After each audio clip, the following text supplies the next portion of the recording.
Hello, I'm Adam from UVZone. In this video we will see how we can apply node analysis for this circuit.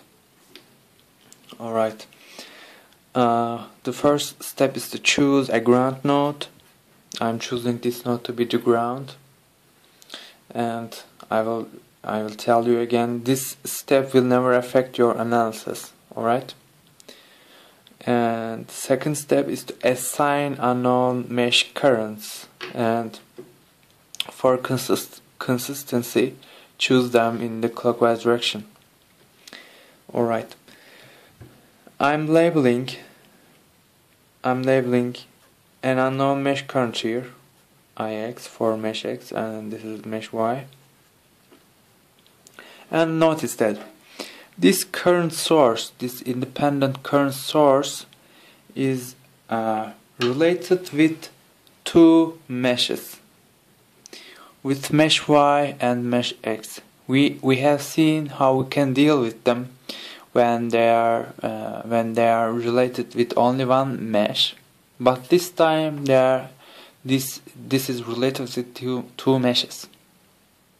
Actually, we don't know voltage difference across its terminals, right?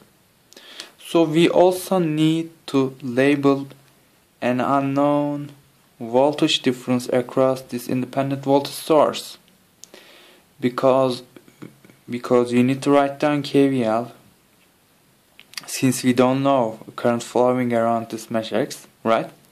And while writing KVL, we need to include voltage difference across this independent current source, and we also don't know current flowing around this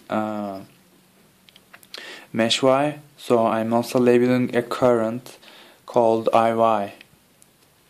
Let's write down KVL equations. KVL for mesh X. Mesh X.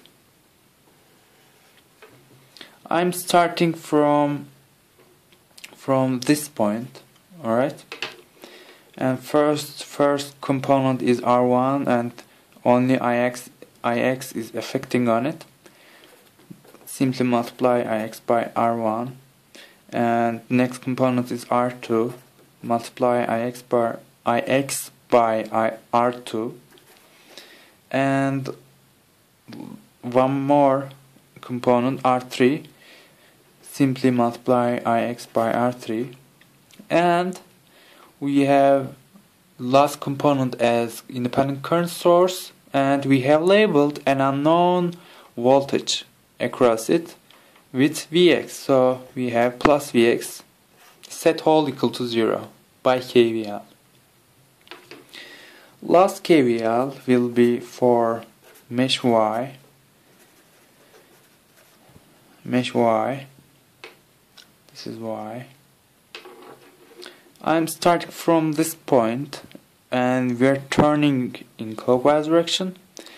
Notice that we're entering from minus terminal of the current source. We have labeled it, remember? So we're writing minus Vx. Next component is resistor R4. I will just simply multiply Iy by R4 to get voltage difference across it. Last component for mesh Y is this independent voltage source. We are entering it from its plus or positive terminal. We will write plus V1 and set all equal to 0. Actually, we have introduced an extra unknown, right? That is voltage across independent current source.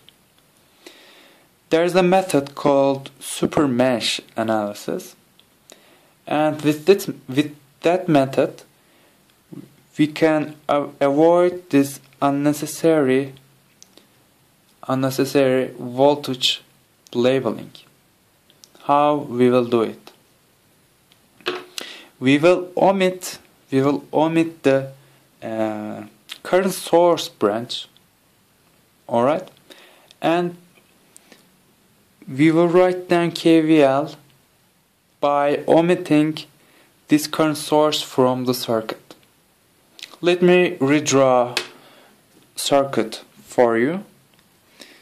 This is R2, this is R3, this is R4, and let me shift this a little. And we have voltage source, and we have R1. I have removed current source. R1, R2, R3, R4, and plus minus V1. We will write down KVL for this mesh now. But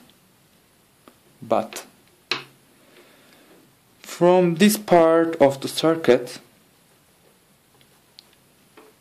current flowing, there's a current flowing around, right? And that current is Ix. The left part and the right part. Current flowing around in the left side is Ix, and current flowing around in the right side is Iy. Alright? This is the whole point of Supermesh. So let's write KVL. KVL for Supermesh.